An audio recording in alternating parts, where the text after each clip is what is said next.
You have to remember that during the war dragged out from August of 1914 until November of 1918. Now, over the course of that time, of course, Germany was doing quite well, but it was a long, dragged-out war in which, millions of people on all sides died.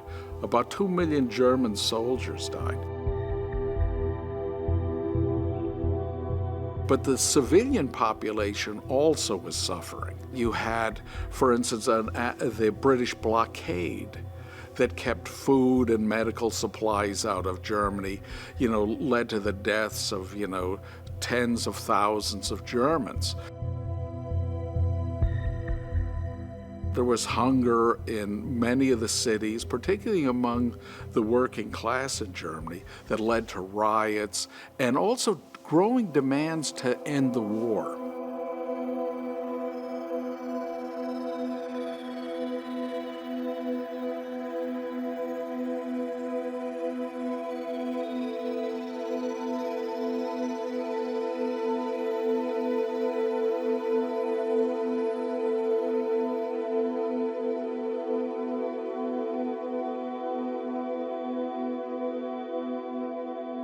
For the Nazis and Adolf Hitler, those politicians, those political parties that came to power in the Weimar Republic, he held responsible. They were identified as the November criminals. That is, they were responsible for overthrowing Germany's monarchy in November 1918 and signing the armistice, which leads up to the Versailles Treaty.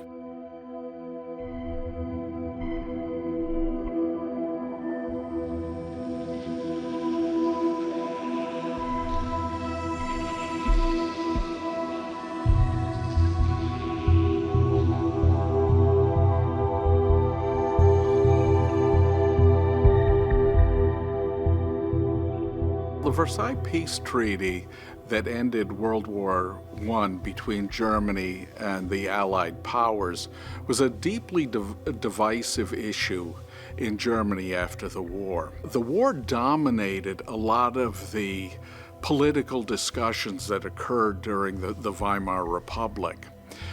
For those on the far right, they charged that Germany didn't lose the war on the battlefield, that Germany hadn't been defeated, that Germany was stabbed in the back by Jews, liberals, socialists, leftists, and pacifists. Now, Hitler was a firm believer in this too, and so he believed this sapped Germany's internal strength, weakened morale. And so these were things that he was very concerned about.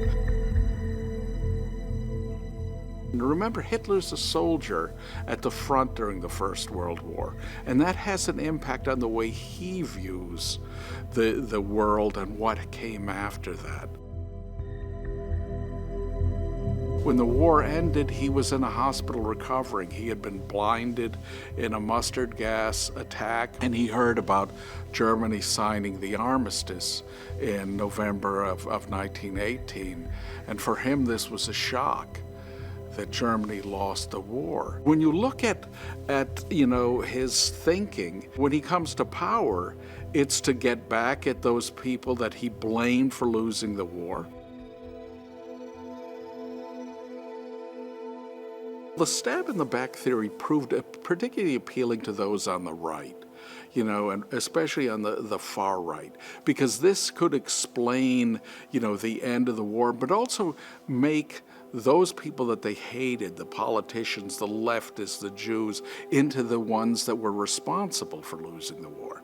Now, what you have to remember is that across the board, Germans from the far left to the far right all opposed the Versailles Treaty. That there were very few that supported it. It was signed only because, there was no other choice. But for the Nazis, they played on this, that who were the beneficiaries of the loss in the war? Well, those people sitting in the German parliament. Though the Jews benefited, the left benefited from it. They destroyed the old Germany. For many Germans who didn't accept the Weimar Republic. They were still loyal to the old German flag, the old monarchy. There were those that wouldn't fly the new Republican flag, that continued to want to fly the old German imperial flag. And it's no coincidence, for instance, that when Hitler creates the swastika banner, he uses the red, black, and white, which were the colors of the old German imperial flag. It resonated with people, those colors. Those colors were also the three most popular colors in political advertising during the Weimar Republic. So even the choice of colors has an impact on the way people perceived this.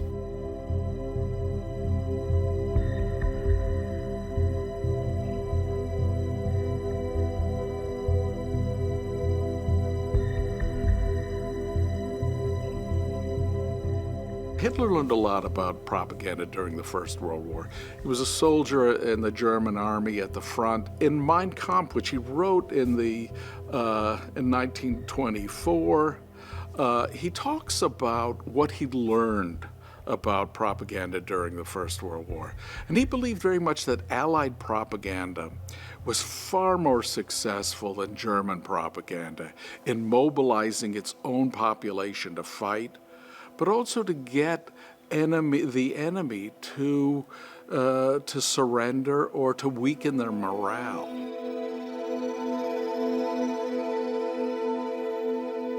And he believed that, for instance, that the Allies created an image of the German as a wicked Hun, as a barbarian, as a threat to mankind that was strong enough to mobilize the population to fight this enemy. They created a tangible enemy that really laid out what your war aims were, that you had to defeat the evil Hun, this brute, to stop Germany from conquering the world or threatening, Western civilization. And he believed, in contrast, that Germany created images of the enemy powers that were comical, to poke fun, to lampoon them. But it really didn't create a strong image, a negative image of the enemy that could mobilize the population.